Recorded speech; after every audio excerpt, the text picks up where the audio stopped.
Monsieur le Président, Monsieur le Vice-président, bien souvent, le budget complémentaire d'une collectivité est vu comme un élément technique, une simple variable d'ajustement pour faire face à des imprévus. Ne tombons pas dans ce piège si facile. Permettez-moi donc ici de vous rappeler certains des enjeux de ce budget supplémentaire.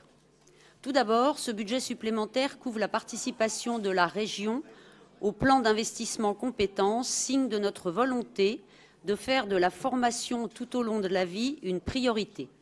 Ainsi, nous nous attaquons au chômage de masse en favorisant des parcours sur mesure de formation vers l'emploi, en développant des outils plus performants et en augmentant le nombre d'entrées en formation de près de 24 000 demandeurs d'emploi et de jeunes en insertion franciliens. Toutefois, nous resterons vigilants sur un point. Ces dépenses supplémentaires ne doivent pas être soumises aux règles imposées par le gouvernement via la contractualisation. Il est inenvisageable que les collectivités territoriales soient sanctionnées par un État qui n'assume pas ses compétences et ses politiques. D'autre part, ce budget supplémentaire nous permet d'ajuster certaines dépenses synonymes de bonne performance de nos politiques régionales. En effet, 2,8 millions d'euros supplémentaires sont affectés au dispositif contrat d'aménagement régional.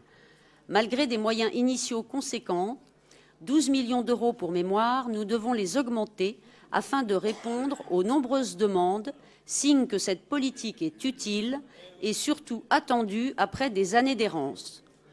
Nous abondons également le programme enseignement et recherche dans les établissements d'enseignement supérieur de 2,3 millions d'euros afin d'engager les projets prêts à démarrer en 2018. Nous voulons faire de l'Île-de-France un territoire de référence internationale en matière de recherche. Ce budget supplémentaire le montre à nouveau. Faire rayonner l'Île-de-France, c'est également un des enjeux de la région multilingue via le déploiement d'une plateforme d'apprentissage des langues dont le budget sera de 6 millions d'euros. Je ne développe pas plus ici, les échanges seront certainement riches lors du vote sur ce nouveau dispositif. Dernier ajustement de dépenses qui me semble intéressant de noter, c'est l'abondement de 300 000 euros au chapitre aménagement du territoire pour soutenir les communes sinistrées par les inondations début 2018. En effet, nous avons introduit une nouveauté en mars 2018 afin de pouvoir aider également sur du fonctionnement. Vous le voyez, Monsieur le Président, Monsieur le Vice-président, par ces quelques exemples, et j'aurais pu en donner d'autres, un budget supplémentaire n'est pas rien. Il constitue un élément fondateur de nos volontés régionales. Mais un budget supplémentaire permet également d'alerter. Je terminerai donc mes propos sur un élément inexpliqué, donc inquiétant, les recettes de CVAE. Ce ne sont pas moins de 38,6 millions d'euros de différence, en négatif malheureusement, par rapport au budget primitif. Nous avions déjà dénoncé le caractère particulièrement erratique de cette ressource. Celui-ci se confirme. Quelques chiffres pour en attester.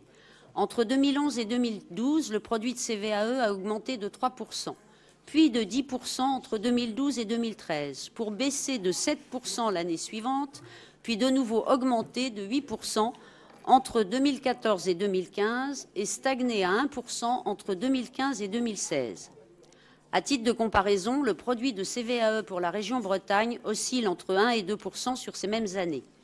Or, quand l'on sait que le produit de la CVAE représente 30% de nos recettes, et dans le contexte actuel d'appauvrissement de la fiscalité locale, nous ne pouvons qu'être inquiets de l'avenir des ressources régionales. Je vous rappelle également que la prudence est de mise, puisque nos parlementaires ont pu repousser d'1 an la réforme de CVAE sur de nouvelles modalités de répartition entre les collectivités territoriales. Si elle devait être adoptée, la région perdrait 175 millions d'euros. Le gouvernement doit entendre nos revendications, sans quoi nous ne pourrons plus assumer nos compétences, notre rôle de catalyseur, et que nous deviendrions qu'un simple gestionnaire, au détriment de qui? Des Franciliens. Je vous remercie. Merci beaucoup.